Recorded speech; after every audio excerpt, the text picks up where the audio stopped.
I'm CommanderNici, and you're listening to the Christmas special episode of Nikki's Gaming Universe. I hope you enjoy it. So now let's get into it. So, hello and welcome to this really special episode. Merry Christmas and whatever else there is to celebrate. Happy birthday, Jesus, all that stuff. So, why is this episode so special? Well, first of all, because it's a Christmas special and I'm giving you this special episode as a gift for Christmas. Yay! So, you've probably noticed, if you have looked at my podcast feed, that I haven't uploaded an episode since mid-July. And this little hiatus that I was on was actually unplanned and just happened. Otherwise, I would have announced it and I would have said no episodes for a while. I need to sort out some stuff.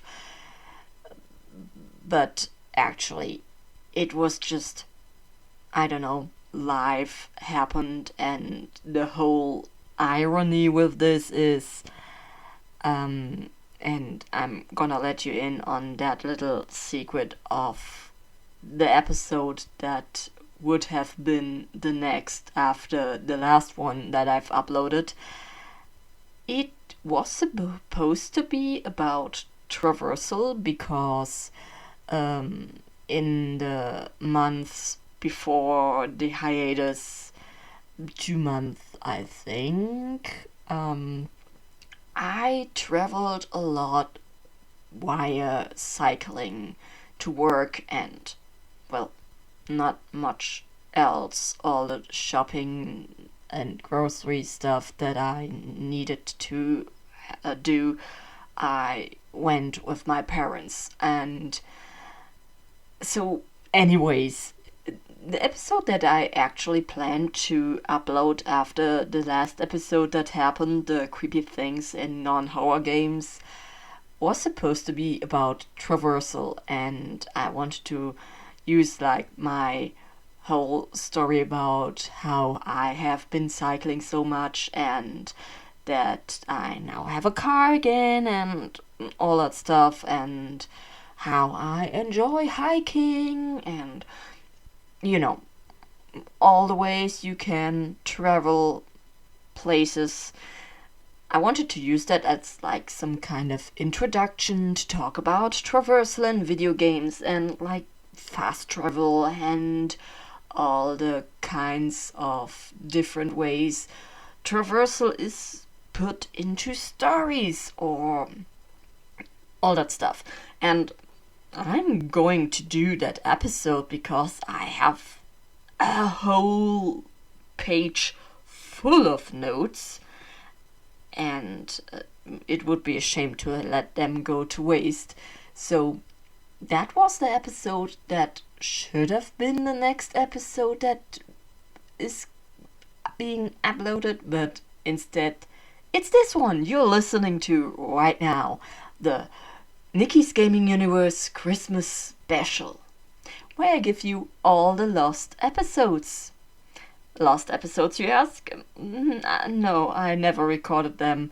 That's still for a future problem for me. A future problem for in a few minutes. The thing is, I'm gonna let you in on another secret about this podcast. It's such a special episode, so buckle up. Originally, I chose Tuesdays as the uploading day of the week for this podcast because in the launch year of this podcast, this year, 2023, there were so many special days on Tuesdays that I wanted to do special episodes on. So the first one I have to admit I actually missed. That was one of the first episodes that I skipped because of some issues I ran into. I don't even remember anymore what it was. I think it was either a total lack of ideas and I misjudged the date because of all the shift changes at work and I lost all track of time. Or it was something else entirely. Maybe I just lost track of time and then had no motivation to record an episode. It probably was something. So the first lost episode is the 4th of July, and the next one is the 3rd October, German Unity Day. The next one, again, October, Halloween, also quite special if you ask me. And the last special episode that I've missed that I actually wanted to do was N7 Day, which is actually good because it now gives me a chance to talk about stuff that has been announced and released and posted on N7 Day.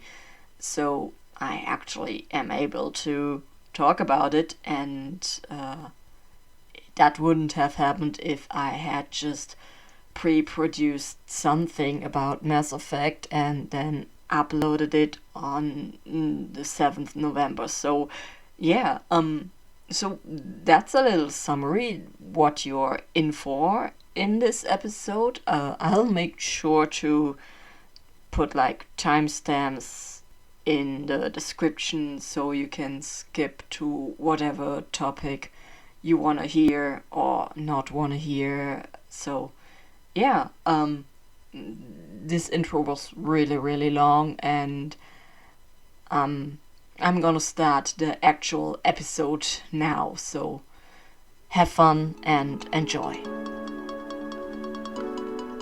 So, this is the episode that I would have uploaded if I hadn't forgotten.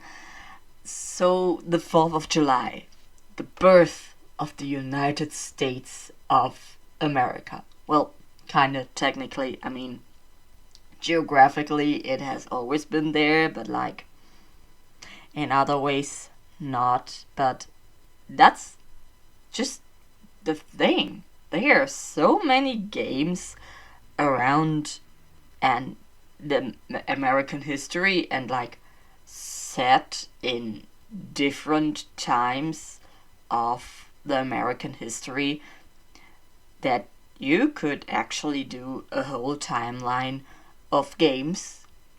And well, surprise, that's what I did.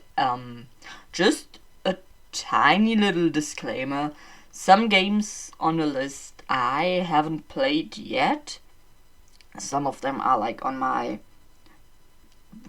backlog list and wish list, and some are just I haven't gotten around to them yet, and all those things. And also there's like some games I haven't put on the list, like Life is Strange, The Last of Us, Telltale Walking Dead.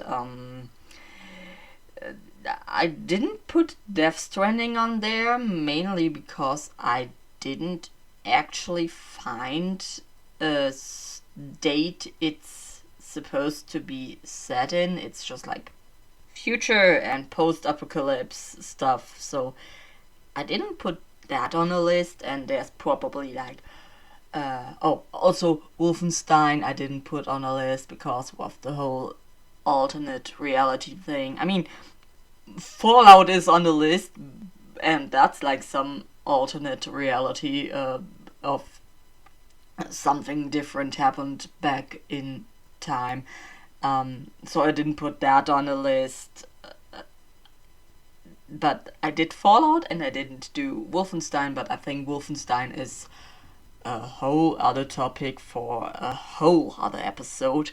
So that's just a tiny little info about what I'll be talking about in this episode, because I've noticed that a lot of games that I actually didn't put in here on the timeline episode are just for topics for other episodes, so it's actually really fitting that I didn't put them on the timeline. So, the birth of America, which brings us to the start of the gaming timeline. American history in games, the timeline of America in games. That's the title of the thing. So let's get into it. And we're starting our list with Assassin's Creed, which is set around 1760 to 1783, which fits just perfectly right in there with the Declaration of Independence in 1776. And I played Assassin's Creed 3, and personally I think it was a lot of fun and really interesting, especially like the aspect of having to loot the animal kills that you have done, because it otherwise would have been like the simulation would kick you out, because Connor wouldn't just kill an animal for nothing, and so if you didn't loot it, there was like a countdown that said, yo, how about you use the materials from the animal like real actual people connected to nature would have done. And I think that was a really interesting concept.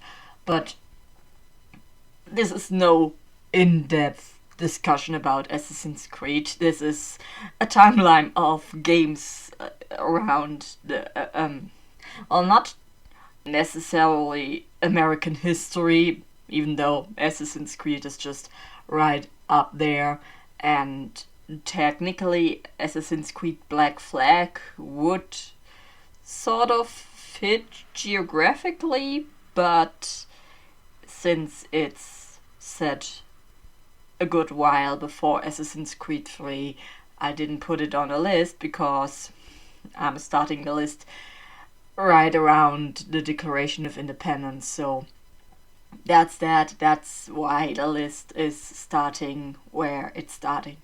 Next up on the timeline, we have in 1847 the Oregon Trail. A pretty historical computer game that was supposed to be like teaching this whole historical travel on the Oregon Trail. I unfortunately haven't played it yet, but the remake is on my wish list, but technically I could just also track down like one of the online versions, but I'm not sure. I think, considering my tastes and handling of older video games, I'd probably do better with the remake, but I'm not sure. It's on my wish list. Next up in history, we have Red Dead Redemption 2 from 1899 to 1907.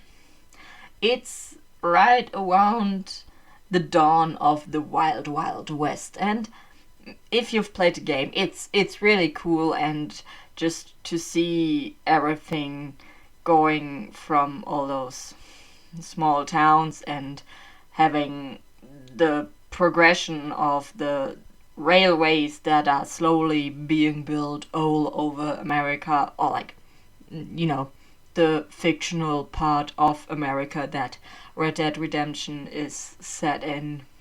And that progression of actual cities being built and civilization and stuff, you continue to see in Red Dead Redemption, which is set around 1911 to 1914. So that's just right there. But if you've played the games, you know why they are so close together in timeline.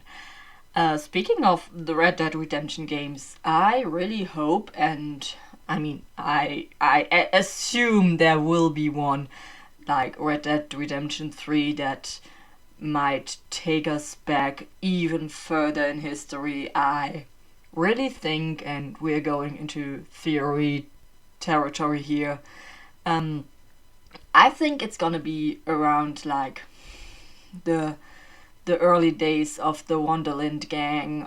Maybe we see a young Dutch forming the gang or being just, I don't know.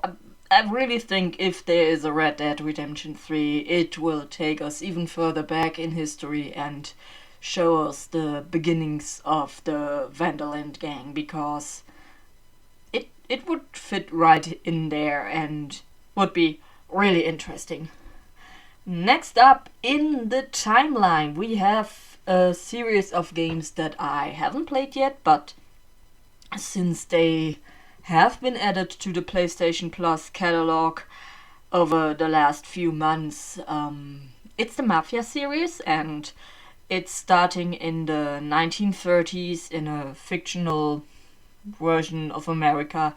Like, I looked it up. It was like it's inspired by the 1930s in America around, like, I don't know, some sort of New York or something. I already forgot and I didn't write it down. I just wanted to check if it's actually set in America for my list. And the first Mafia game is set in the 1930s. The second Mafia game is set in the 40s to 50s. The third Mafia game is in 1968. And yeah, then we have a little bigger jump, and we get into a game series I'm a little bit more familiar with. I haven't played GTA Vice City. I haven't played it yet, but it's on my backlog. And GTA Vice City is set in 1986. And it's right followed by GTA San Andreas, set in the 1990s, with actual sort of historical events with some stuff happening in the game. I should have taken better notes, but this is just a rough little timeline to, I don't know, speak about how neatly everything just fits, and you can put a whole entire history of aesthetics and ways of living and such things. You can just put it there. Next up is set in 2008 GTA 4, and then it's followed by, oh, and I've played GTA San Andreas. I've never finished it. I'm stuck at like one of the very last missions. Backlog talk, you know. But back to GTA 5, a game I've played several times. I bought it 2 times. Once on the initial release on PlayStation 3, and then another time on PlayStation 4, because, well, I just like it. And since I just argued with myself to make the purchase okay, I said, well, there's additional songs and I can play in first person, so it makes it okay to buy it another time, you know? And GTA 5 is set in 2013, and technically my list ends here if we go by normal timelines, because we've reached the present day. But the segment, I've never even mentioned that I wanted to call this segment America Past, Present and Future, but here we are. Now you know the whole title of this 4th of July segment. America, past, present, and future. So we're going into the future. As I've said before, I didn't put games like Life is Strange in there, even though it would be set just around the corner, just like in the 2010s. I assume the next game, GTA 6, will be set in the 2020s.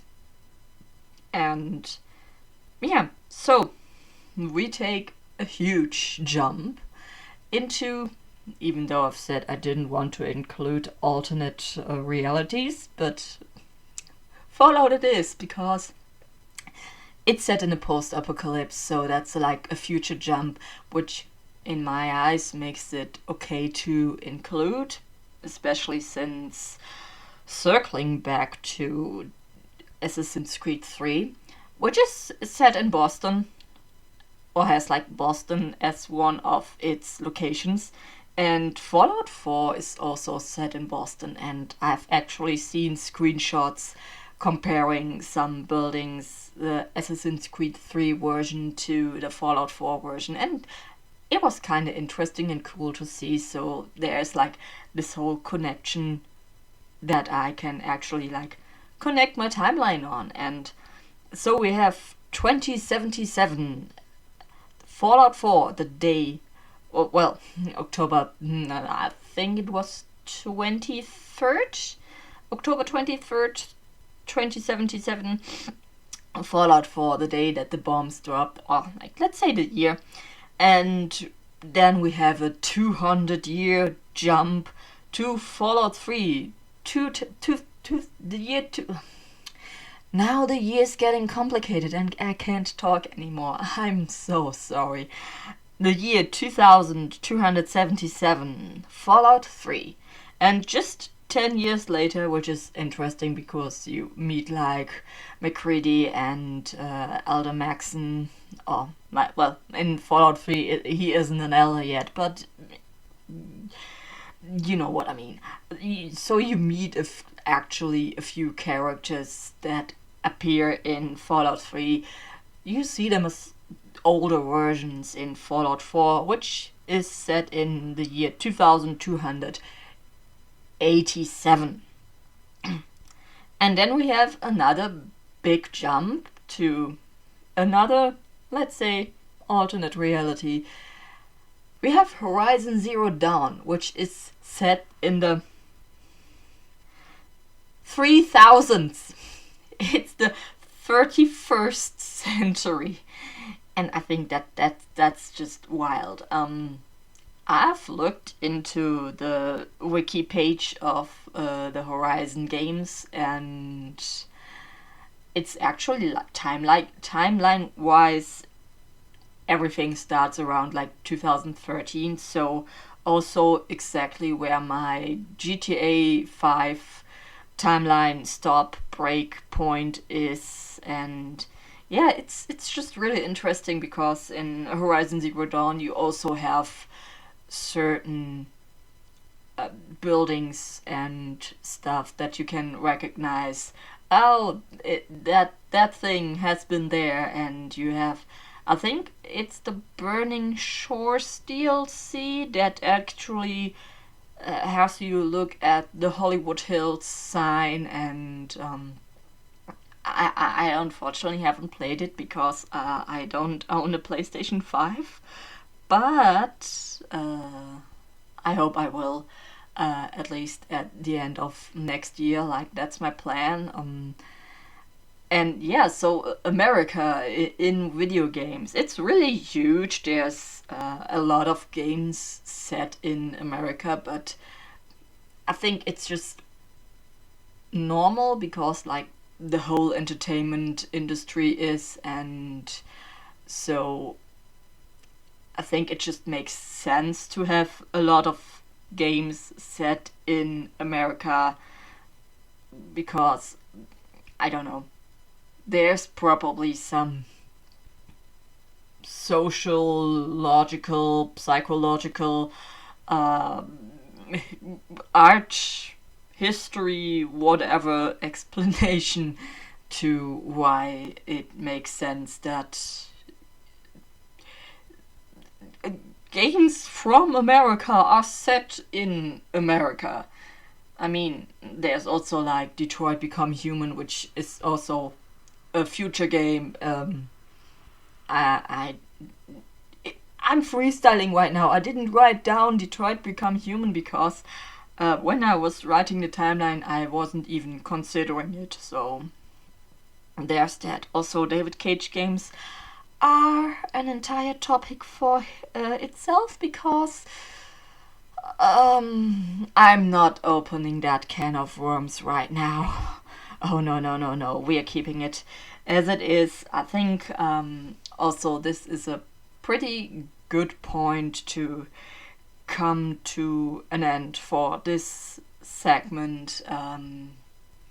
As I've said, it's really interesting to have this timeline from basically the birth of the United States to the present day, and then with post-apocalyptic games like Fallout 4, Horizon Zero Dawn, Telltale's Walking Dead, The Last of Us, Death Stranding, all those games, Days Gone, also post-apocalypse, zombies everywhere, all those games. And you have like with Assassin's Creed 3 you have the birth of America, and then you have the present day with GTA games, and then you have the post-apocalyptic America with all the other games that I just mentioned. So I think that's really interesting and really cool to have that timeline. And so this concludes my section about the history of America, or like America in video games from the Declaration of Independence to the present day. Let me know in the answer thing that Spotify has what you think of this timeline. What's your favorite game from this timeline? Did I miss an important game that you would have added? Just let me know in the question. And now let's go to the next segment. So, the 3rd of October, German Unity Day, and I want to use this special date to talk about games made in Germany. And I want to be real honest with you for a second, because even though I'm German, I barely know anything about the German video game industry. Like, before starting the research for this episode, I could probably only name like 5 games or so that I knew were made in Germany, and then for a few titles I actually had to look into it if they were actually made in Germany or not. So yeah, and then when I did further research, I was actually really surprised. And maybe we'll start with that big surprise, because wow, what? Excuse me, I did not know that before. The first Far Cry game and the entire Crysis series were developed in Germany. And I mean, to my defense, I've never played Crysis, but it has been on my wish list since like a while.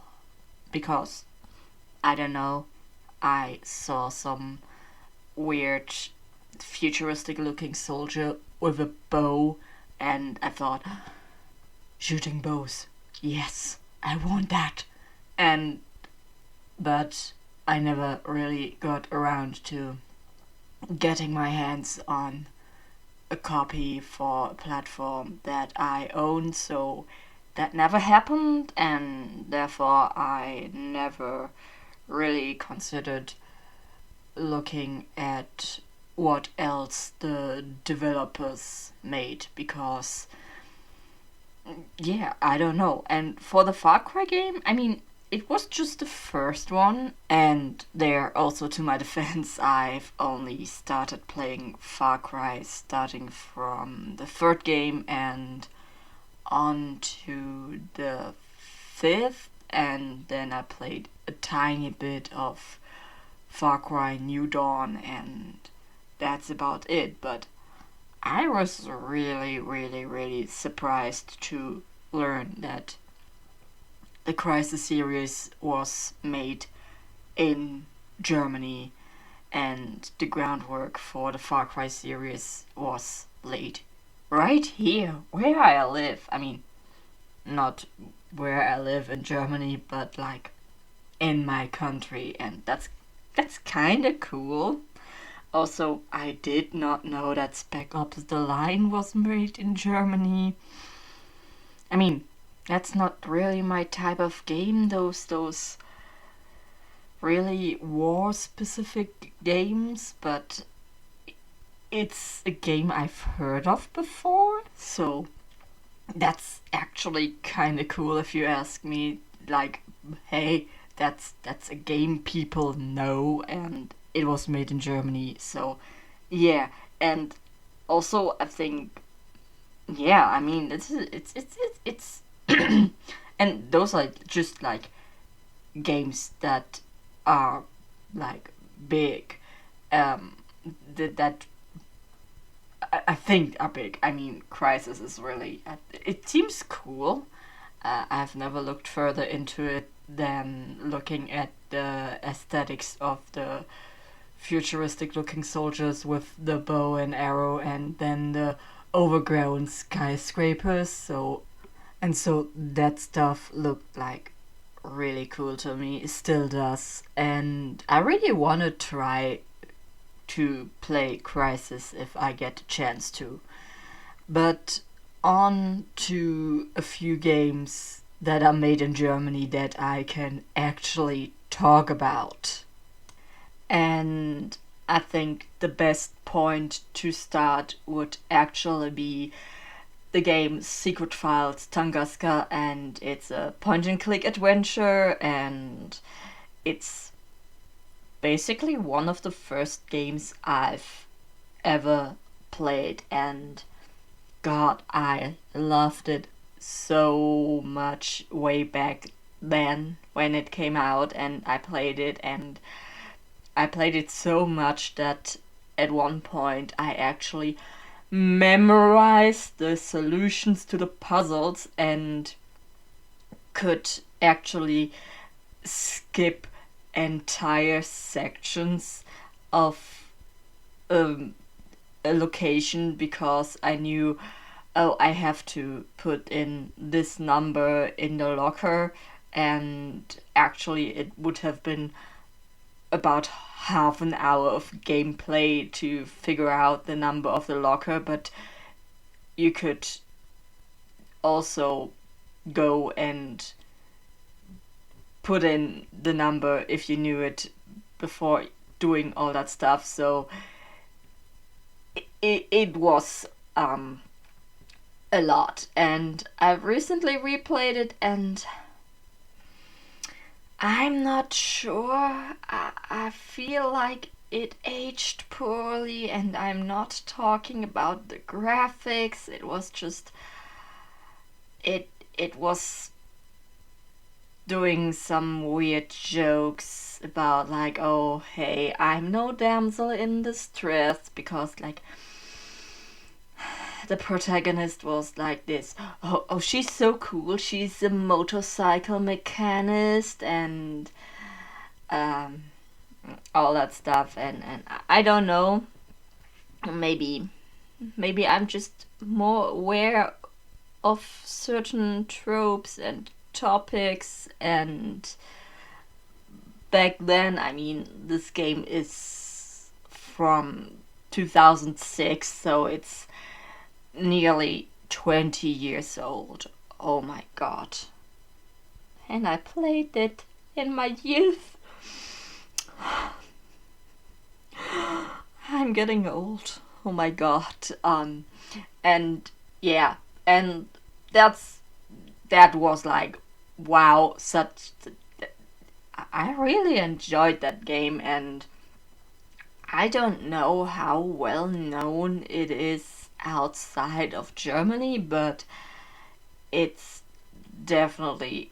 I mean, I guess it was good back then, but now I'd rather play a different point and click adventure. But it was cool back then. I kind of regret replaying it recently because it felt better in my memory, those nostalgia goggles that sometimes are put on when you think about a game and then you look at it again and suddenly you question yourself why you even liked that game in the first place. So yeah, but let's just go to the next game, where I had actually a bit of trouble figuring out. Is it German now?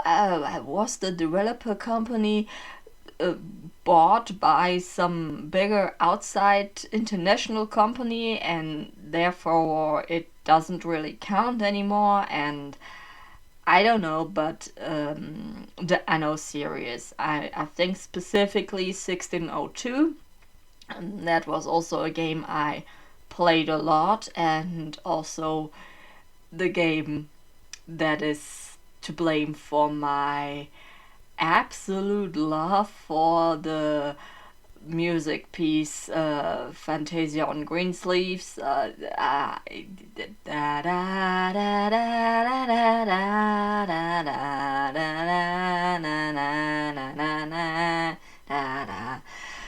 I played it on loop 4 hours because it was one of the background musics you could pick in the game, and I turned off all the other music options and had only Greensleeves on. It was, wow, so much nostalgia in this section of this episode. Oh my god. And yeah, the Anno series is definitely, I mean, I know that it's especially like later installments with the what's the math here, 2070 or something, or I know like the numbers, if you put all of them together, it's always 9. So 1602, 1, 6, 7, 9, it's always that. And it was 1503, 1701, and then I lost track of, I think it was 1800 then, but I'm not sure what other centuries were represented in this game series. I just know that I played Anno 1602 a lot, and way back then I barely knew how those type of games even functioned. I just kind of started playing and building my houses and everything, and at one point I always got stuck, and I made a new save file, playing again and starting to build up my villages and towns and cities and exploring, and then failing again, and the classic loop of young gamers who don't know how to play the game they are playing. And yeah, it's like, it's cool, I think, to have such a game be developed here. And next up, well, now it gets kinda embarrassing because I gotta talk about Daedalic, and you've probably heard about it. The company basically, I mean, it's the development branch. The as far as I know and figured out during my research, the publishing branch of Daedalic is still active, but the developing branch, they kind of stopped after the horrible release of Gollum. I've never even watched a trailer or something. I've just seen that it got insanely bad press. So, oof. But Daedalic made the Deponia series, which I haven't played yet, but I've heard many good things about it, and it is in my backlog. I have the entire series as a package. It was on sale once, and I thought, I always wanted to play it. Here's my chance, and well, it ended up in my insanely huge backlog, and I haven't really touched it yet, and that's like 4 whole games in one sweep that are in my backlog that I still have to tackle. And yeah, and another game series by Daedalic is Harvey and Edna, and there's The Breakout, which I'm not as familiar with, but I've played Harvey and Edna, Harvey's New Eyes, and it's so much fun. I've originally watched a Let's Play on it by a really famous German Let's Player. There's actually some kind of urban myth going around that he personally, single-handedly, once even saved Daedalic from bankruptcy, because with his Let's Play he made he put so much attention on the games Daedalic made that the sales went up, and he even got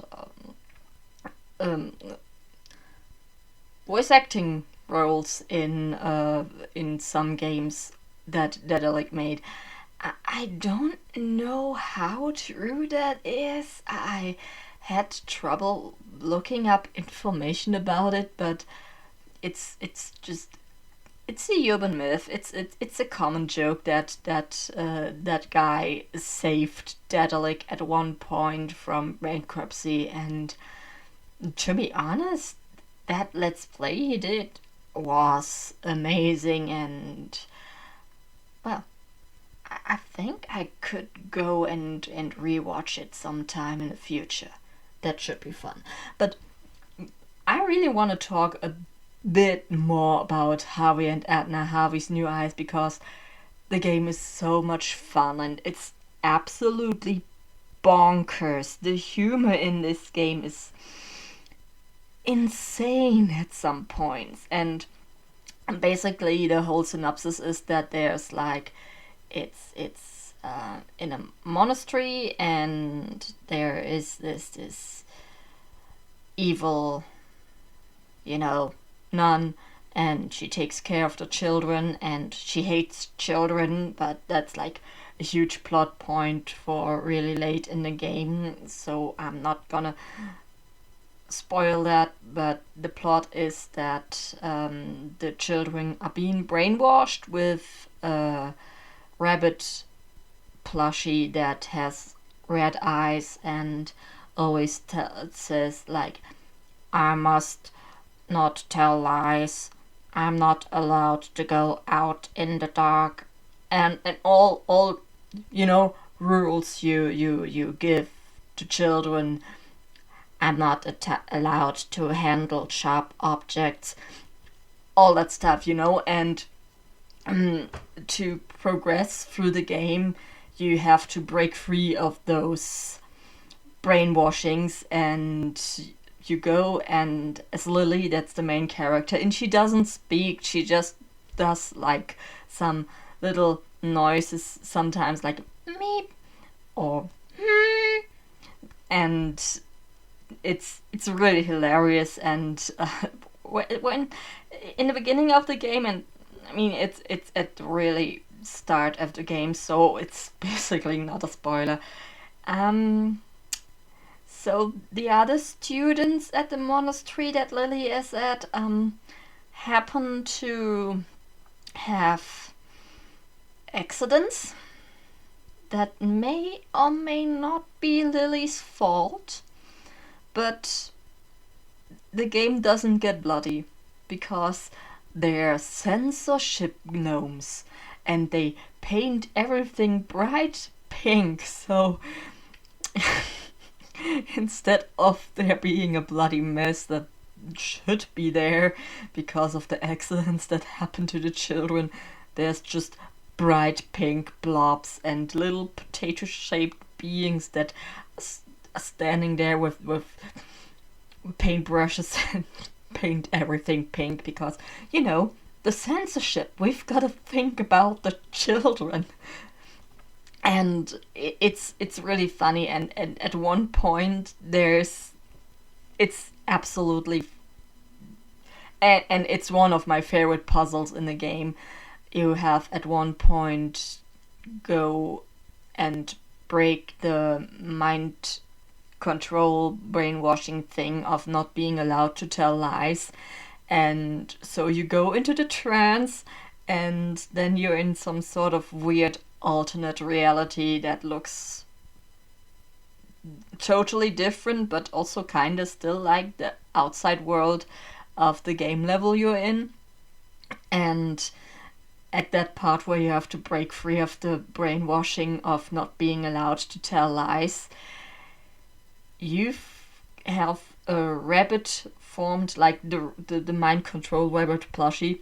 You have Justitia, you know, that Roman or Greek goddess of justice, you know, with the scale and the sword and the blindfold, and you have to convince her with some weird backwards logic that lying actually is okay. And you have little icons that you have to put together in an equation, like lying is bad, but that's also bad, but that thing is good in another circumstance. So if that's good and that's good, then that means lying is good. It's funny, and when you solve that puzzle of and finally end up with the equation that says lying is good, well, that rabbit Justitia just goes and stabs herself with the sword because it's way too confusing and it doesn't make sense. And then you break free of the trance and you're finally allowed to lie to progress in the level. And it's really, really, really amazing. And if you ever get the chance to play it, do it, because it's so much fun. It's got such great humor, and it's definitely like one of my favorite games out there. That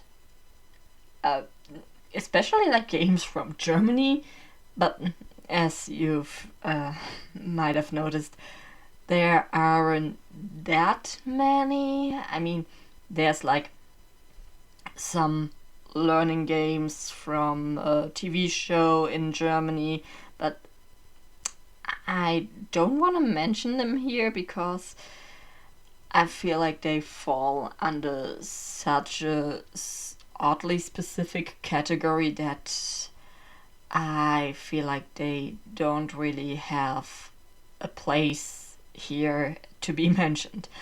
And finally, to just end this episode, I want to address the, well, not elephant in the room, but, you know, when talking about games made in Germany in a podcast that's supposed to go out to an international audience, how can I not mention Sea of Solitude? And with that, a big shout out to my friend Adam, because if it wasn't for him, I probably would have never heard about Sea of Solitude, which is weird and sad because I really, really enjoy that game and I like it a lot. And it's odd that I had to hear about this game from an American friend that he basically told me, oh, like, he talked about it in his podcast. And it's just the circumstances of how I heard about this game don't add up when you consider that this game was made in Germany and I'm German. I live in Germany and I heard about it from not a German source. that doesn't make sense. And I just really, really like Sea of Solitude. It talks a lot about like mental issues, and I really like the gameplay and the aesthetics of the game. It's so amazing and so important, and wow, it's just I'm just play it for yourself, or listen to like reviews of this game. I mean, there is one point that always gets mentioned when it's being talked about this game, and it's the voice acting, and people really complain that the German accent is so bad and critique it for that and say, oh, why didn't they do XYZ instead? And I don't know, it kind of hurts because, like, they had a budget to go by. I think it was like some EA indie project, and they said, yo, take that money and do whatever you want. I haven't looked into it enough, but it's just, if you look at that game, and I don't know what budget they have, and I don't know anything about making a video game, how much money everything costs and stuff, but I just know that I think it's unfair to just critique the voice acting. I mean, sure, they could have probably hired someone to do the voice acting who doesn't have such a thick accent, but I don't know. But maybe it was someone in the team and they thought better than reading dialogue boxes, because in my opinion, even though games with no voice acting can be amazing, like, Night in the Woods has zero voice acting and it's still really, really, really impactful. But I think sometimes it messes with the atmosphere if you have to look at the text and then concentrate on whatever else is happening on the screen. So I think having voice acting in there was the right choice, and I totally understand that people critique the heavy or not heavy. I'm not sure. I haven't played it in a while, and I currently can't picture the exact sound of the voice acting in there, but I don't remember thinking that it was bad. But maybe it's just, maybe I don't hear the accent because I'm German myself. But when I sometimes listen on the news to the horrible German accent some politicians have, that I think, what the fuck? Excuse me. But it's just, it's cool to have a game like Sea of Solitude being made in my home country. It's really cool, and I'm probably also, maybe I'm forgetting some games that are worth mentioning that are also internationally known, just like Sea of Solitude or Far Cry and Crysis, but I don't know. But like, those are just the biggest games and most worth mentioning games that I could think of. And yeah, so games made in Germany. maybe in the future I will maybe at least talk about Deponia. I haven't really thought about future plans for this podcast yet, but maybe I'll just add in a little category of doing little reviews or something, just as a little, I don't know, to share my thoughts with you and stuff. But yeah, so this was games made in Germany. I hope you enjoyed this section. Maybe let me know in the podcast episode question, have you heard of some of those games? Did you enjoy them? Do you like Sea of Solitude? What do you think about the German accent of the voice acting? Yeah, so that was it for games made in Germany, and I hope you enjoyed this section. I've probably repeated myself, but I'm tired, so that's all right. October 31st, Halloween. Time to get spooky. There are many genres of video games, but I think horror in particular stands out among them, and I really believe that is because of the interactivity that makes video games in itself such an interesting medium, unlike, books or movies or, I don't know, just like audiobooks and audio plays with all the sound design and stuff. It's the interactivity that just throws you into the driver's seat and says, go. Handle that creepy situation all by yourself. And I'm not saying those other types of media, like I've said, movies, books, audio plays, audiobooks, and so on. I'm not saying that they can't be scary, just as a little clarification. It's just that video games do something special with the interactivity. And if I remember correctly, I think Amnesia: The Dark Descent was the first horror game I ever came in contact with. I mean, it was a let's play that I watched on YouTube, but it was very scary way back then, and yeah, anyways, that game is on my backlog.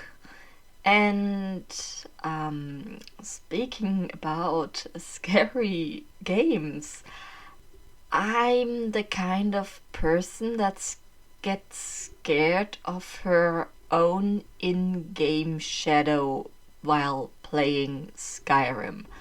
So yeah, I do enjoy horror themes. I'm a really active creepypasta listener, and I occasionally watch horror movies because I enjoy them. I just have to get over myself of not liking the scare jumps, because I've had some bad experiences with former people I used to hang out with, that they would get angry at me for screaming at the scare jumps, so that always leaves a bad taste in my mouth. But I actually do like horror. I'm a really, really scaredy cat, and once I played a good chunk of Until Dawn, and I actually had to give the controller away because I was like, nope, I'm not moving down here in the basement in the morgue. There could be something jumping out at me from the fridges. I don't want to continue here. And yeah, so you know, so just that you know, I'm easily scared, especially by scare jumps and like the tension everywhere. I tried to start playing Amnesia, but uh, um, at the first signs of the main character freaking out and the vision getting blurry and the guy shrinking down and covering in fear, well, I did the same, and I did not put out all my lights just as the game instructed me to. I was playing at well lit room. So that's that's that. Another fun fact: me, the scaredy cat, has also Outlast and Metro 2033. Is it 33? Is it 32? Uh, the Metro Redux pack, you know, with the last light and you know that pack. You know, you probably know what I'm talking about. So those are on my backlog, and my Amnesia game also came with a machine for pigs, so that's a thing. Um, so that's something I have to get into, um, because horror is kind of cool, and as I've said in the intro, the interactivity of video games really gives it a whole different taste. And you know, when you watch a movie, you can just, I don't know,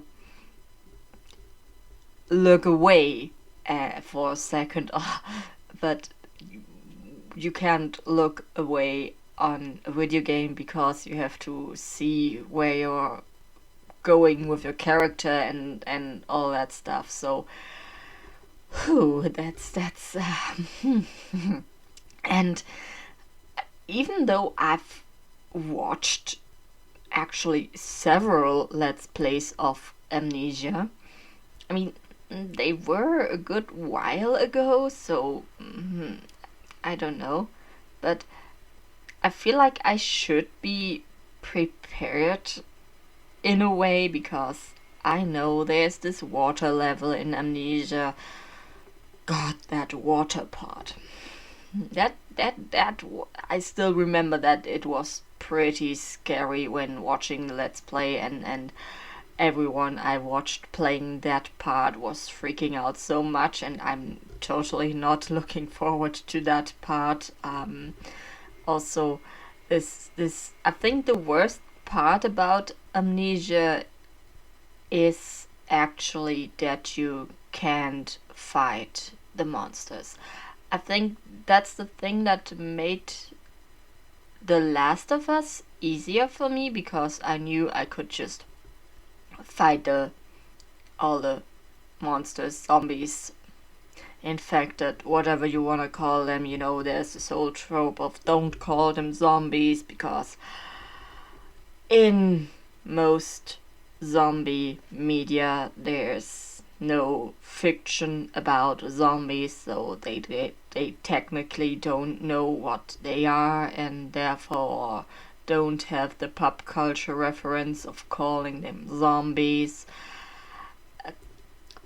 But that's it, this podcast is about video games and not about pop culture in general, even though I do plan to go like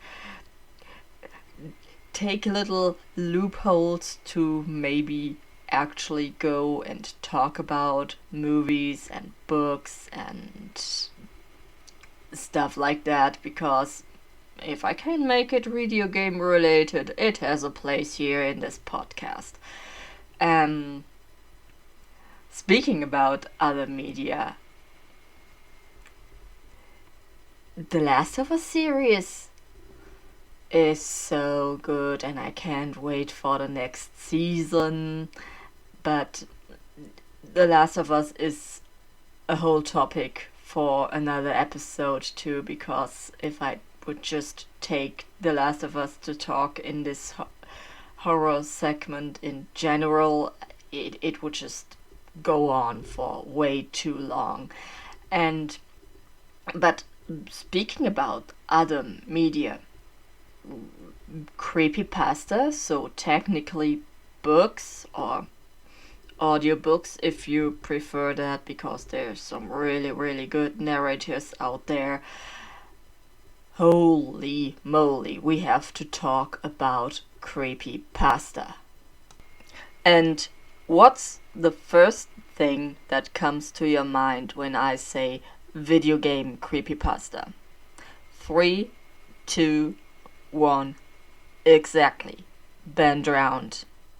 And I think Ben Drowned is probably one of the, if not the most well-known video game creepypastas.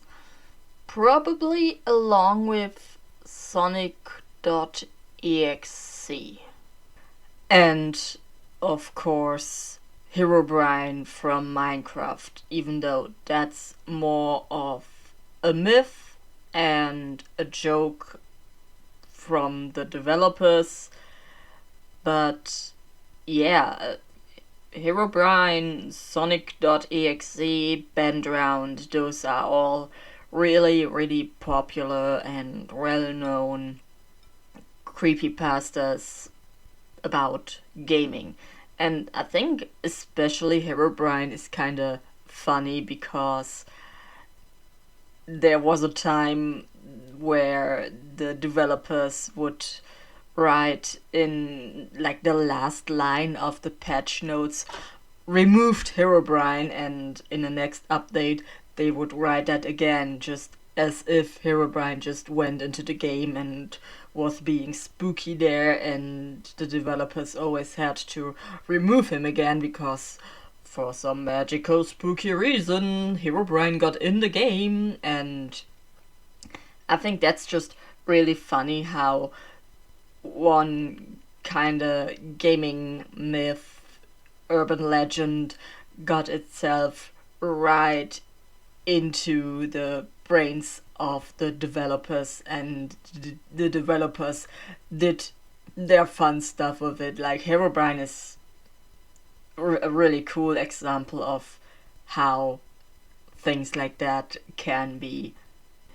But a common theme, and I think that's why some gaming creepypastas work so well, is that most gaming creepypastas play with nostalgia.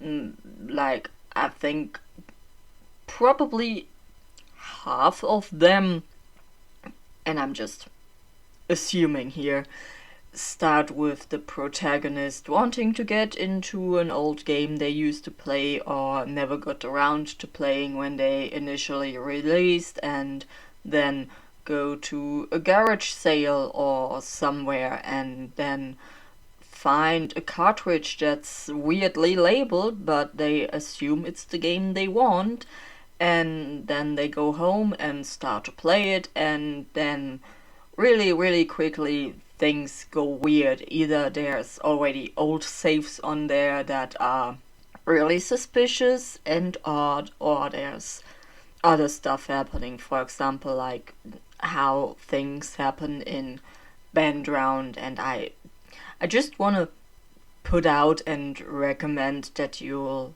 find either a good the text version of the Ben Drowned thing, or you go out and listen to a narration, because Ben Drowned is a really, really cool gaming creepypasta. And another franchise that also has lots of creepypastas written about it is, you've probably already guessed it, Pokemon. And I think there's like one or two pretty easy reasons for it. First of all, the childhood nostalgia is just such a good target to play with and twist into horror and probably also the whole mystery about used cartridges. That's just the same with most creepypastas about gaming, as I've said. And second of all, there's already some pretty spooky stuff in Pokemon already, as I've mentioned briefly in my episode about creepy stuff in non-horror games. Just like the Unknown and Lavandia and all that stuff, that's just an easy target to write just creepy stories about it. And one that I would recommend, and I actually do listen to every now and then, is Lost Silver. And yeah, so Pokemon has so much creepy stuff. And I think I just want to read you some Pokedex entries that I think are pretty scary. For example, Burnett.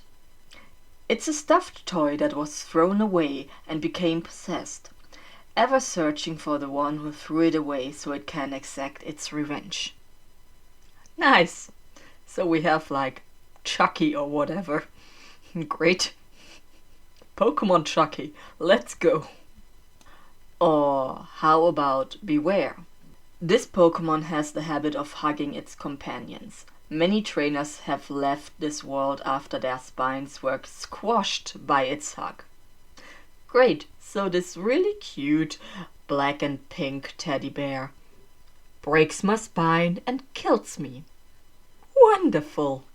Just wonderful! Or how about Phantom? These Pokemon are stumps possessed by the spirits of children who died in the forest. Their cries sound like eerie screams. Wonderful! Dead ghost children in a game for kids. Nice! That's really yes. Nope. And like there's a few more, but this is not a Pokemon podcast. I'll probably do a special Pokemon episode sometime in the future. Maybe I'll address it again, but I think that's enough for now. And just it's really cool. I think, as I've said before, and just to wrap this part of the episode up, there's so much potential for horror in video games.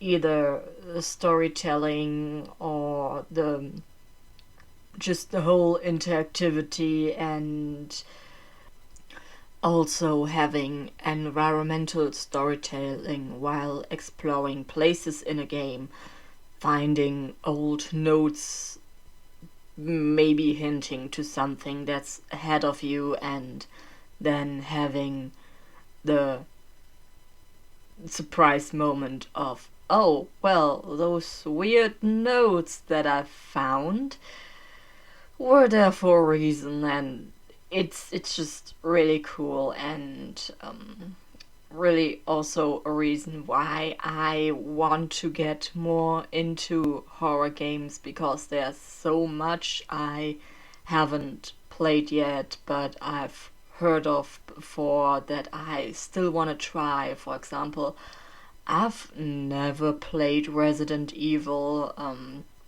I still want to try Soma, because the whole concept of the story just seems so cool and interesting. And yeah, but first I have my backlog to get into: Amnesia, Metro, Outlast, which I'm most scared of, because I started playing Outlast, and when the first enemy came and I had to hide, and then the enemy came and looked for me and then walked away, and I thought, oh, I can come out again, and then he went back and it was scary. And then I well, rage quit isn't the right word here. I fear quit. And so that was it for my first try of Outlast, and so I moved it further back on my backlog, but I still have to get through it because I want to work on that. I want to be less scared when playing video games, or maybe less affected by scary shit, because there's probably so many cool games out there that are in the horror genre I just won't touch because I'm a scaredy cat. So yeah, maybe just let me know. Can you recommend some horror games to me in the Spotify episode question? That would be really cool, and I really hope you enjoyed this horror segment of this episode.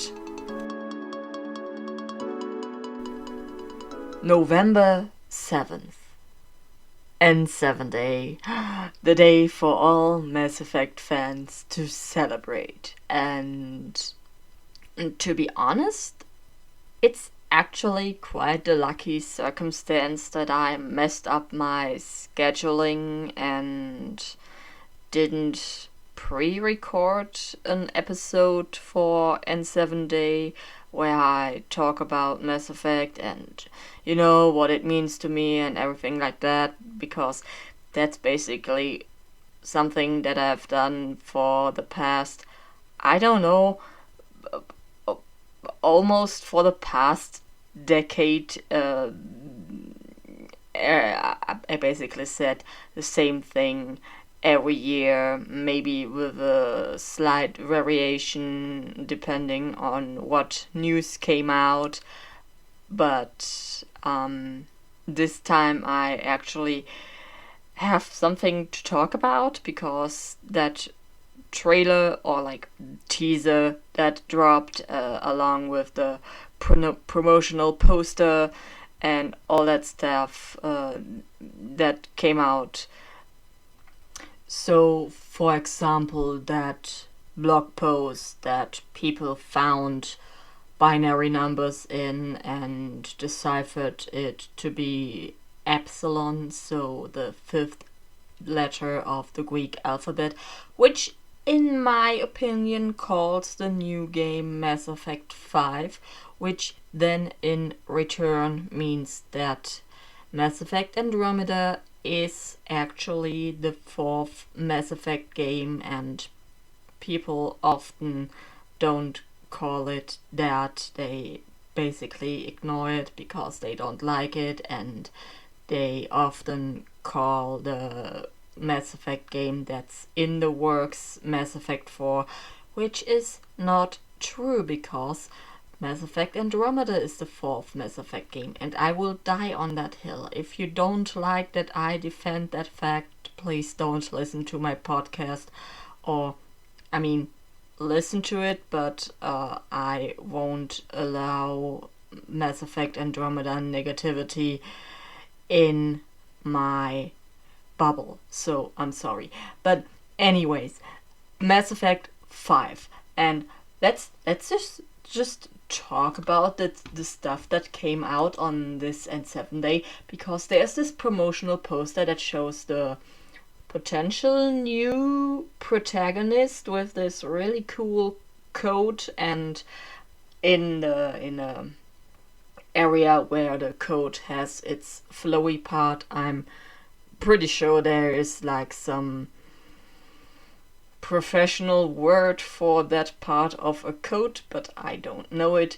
And in the art there is a bar with really pretty red and blue lights and stuff, and we see many aliens, and among those aliens, really far in the back, I can see an Angara, so the aliens we met in Mass Effect Andromeda, which I think means that those universes are going to be connected, like the Milky Way galaxy and the Andromeda Galaxy, because a few years back there was some promotional art that also hinted towards those galaxies meeting, because there was also a kind of shape that looked like an Angaran, and so that bar in the art definitely to me looks like on Omega, so the afterlife. Who knows? Maybe Arya is still alive. I mean, Asari can get really, really old, and possibly a character we could see again. I mean, I think we definitely get to see Liara again. She was really, really, really young in the original Mass Effect trilogy, and if you know something about Mass Effect and the aliens that are in there, Asari get really, really old. So, I mean, it's basically almost with the teasers confirmed that we are going to see Liara again. And speaking about the teasers, there's something I'm really, really worried about, and that is that and I don't like it, because that story is over. Let Shepard rest, please. And I'm really, really, really worried that we will see Shepard again. I mean, Shepard is an amazing protagonist, but I think the time for that character is over. Their story is told. There was so much action in their lives. I think by now Shepard would just be tired, and I mean, it would be like this weird trope of the retired hero being called to one big action to save the day one last time or something like that. But so we saw Liara picking up the part of the helmet in the snow, and in the teaser from a few years back, or 1 year back, I don't know, I don't even remember. I should have probably looked it up, and most of the stuff I'm talking about is basically just from memory. And I think we're going to see Shepard again, and I don't like that, because that person that we saw in the teaser that was walking towards that air cab car, whatever thing, you know, those things you were flying through the Citadel.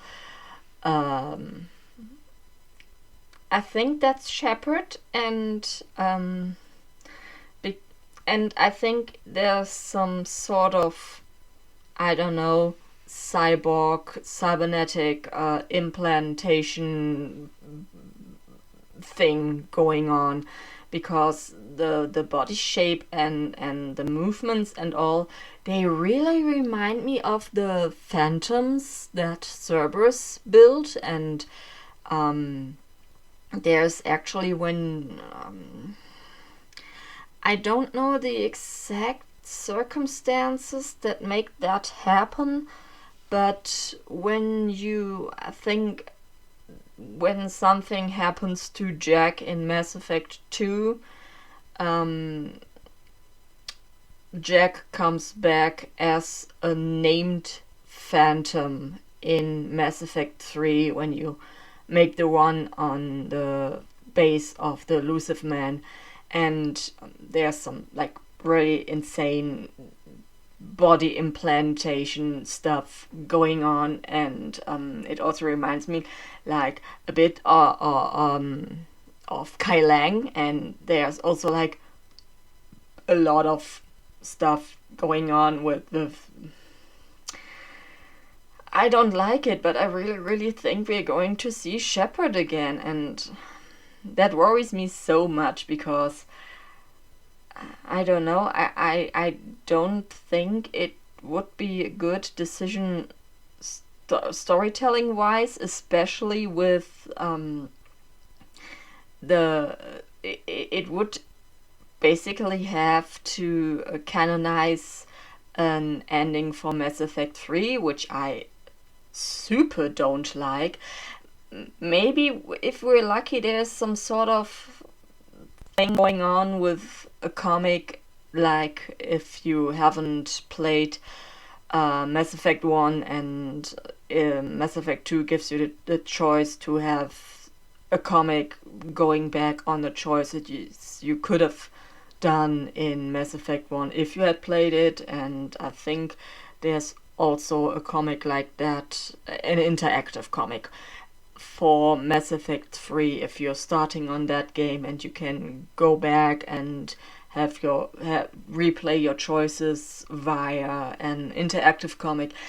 If they do something like that for Mass Effect 5, I think it would be fine, but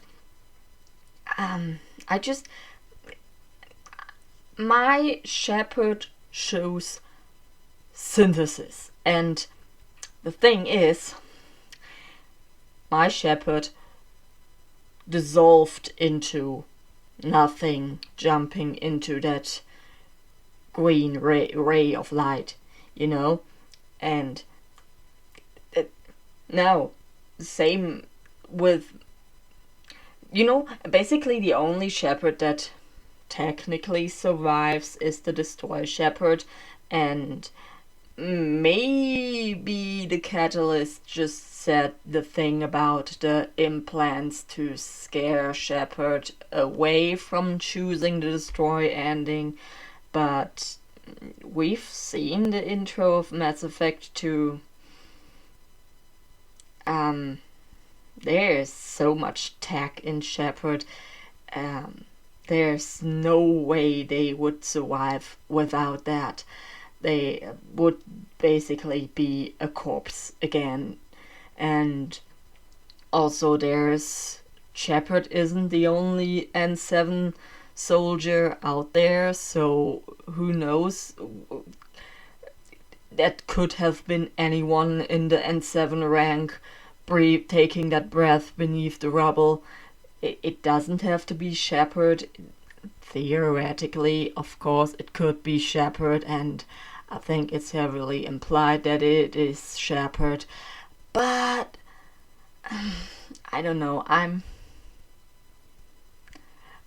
don't know. Maybe it's the fact that I just have my choices, and I really, really like those choices, especially after having the peace between the Geth and the Quarian, and then I just don't like the Destroy ending. I mean, Control isn't the best either. I like Synthesis, and nobody can take that away from me, and I don't want that to be taken away from me, but having the potential of seeing Shepard in the 5th game, probably, if my fears come true, that final choice that I made in Mass Effect 3 is going to be taken away from me, and I don't want that. Shepard, for myself, my personal canon Shepard put peace between the Geth and the Quarian, and I could never choose Destroy. I mean, also Edie having found herself, like consciousness, being alive stuff. I don't want to destroy that either, and I don't know. It's just maybe I'm just worrying too much about stuff, and everything will be different. Who knows? Maybe that person in the cool code was actually one of the Ryder twins, and I'm worrying for nothing. And it's just that I don't know. Who knows? Maybe it's Liara. Some people said maybe the person in the N7 code is Liara. they also had like the theory that the body shape could be technically Liara. I don't know. We'll see in the future.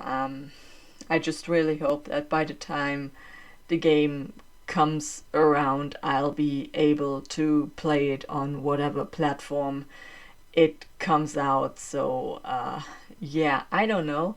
I just really like Mass Effect, and I can't wait to see what the future of this amazing game series has to offer. As I said, I just really hope they don't find a weird way to bring Shepard back, because I don't think it would be the right way to continue with the story. And yeah, I don't know.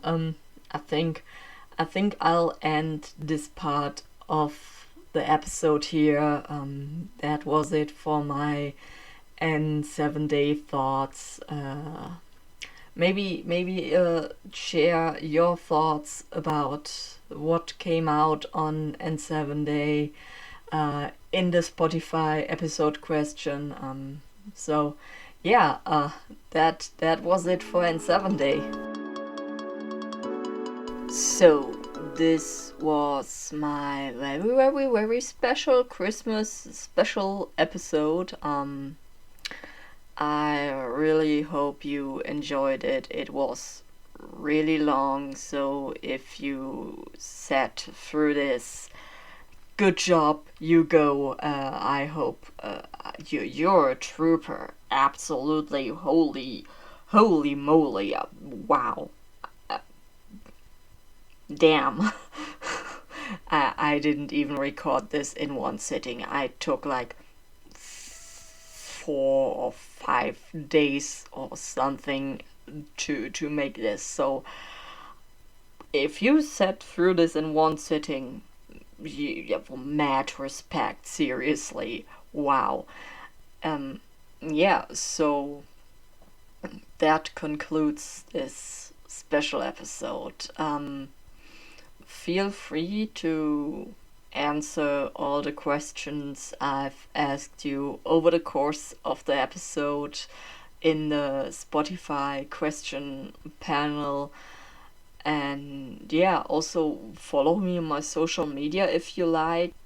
I'm CommanderNici basically everywhere, Twixer, Instagram, and most importantly, Channel 3, the most amazing video game based social media that you can imagine.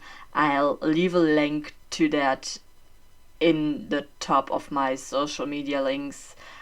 If you use my referral link, it gives me a little bonus to a fun little feature that the site has. So it would be really cool if you clicked on that and made an account via my link.